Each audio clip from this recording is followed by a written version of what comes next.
خد تعالى اقول لك.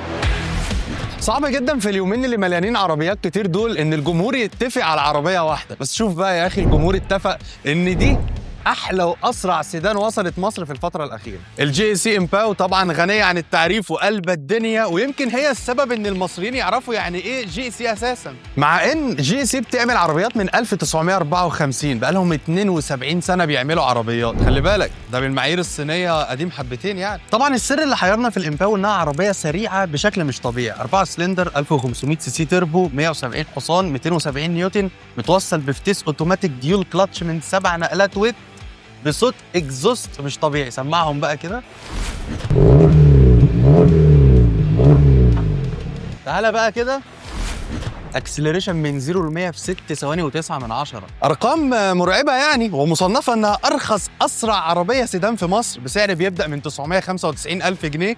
طبعا الناس جريت عليها اشتريتها، بس مش كل الناس الحقيقه. في ناس قالت لك انا محتاج مساحات اكبر وحجم عائلي اكتر، ونسيوا حاجه مهم، ان الشركه اللي عامله لهم العظمه دي عامله لهم العربيه دي بنفس الموتور بنفس الفتيس على حجم اكبر اللي انت بتدور عليه. الجي سي الجي اس 4 ماكس نفس كل حاجه، بس من 0 ل 100 في 8 ثواني و8 من 10. بس العربيه نشيطه وجرايه وبتاكل في الارض.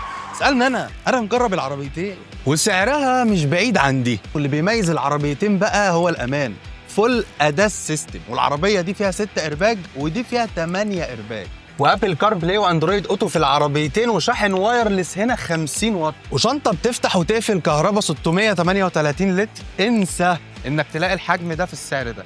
طبعا كل التجهيزات بقى موجوده، جنوط، كراسي كهرباء، فرش جلد، فتحات سقف، خصوصا اللي هنا دي ماكس، ستارت ستوب انجن. والاهم بقى نشتري ازاي. انا دايما بفضل لما تحب تشتري عربيه انك تروح للموزع الرسمي بتاعها، لان بيبقى عنده ارخص سعر، بيبقى عنده ستوك، بيبقى عنده الوان، بيبقى عنده الفئات. والموزع الرسمي لجي سي يا نجم النجوم هو بي اوتو، فروع كتير اهمهم المعادي، شيراتون، الشيخ زايد اللي احنا واقفين فيه ده، والعربيات عندهم بالسعر الرسمي عادي جدا.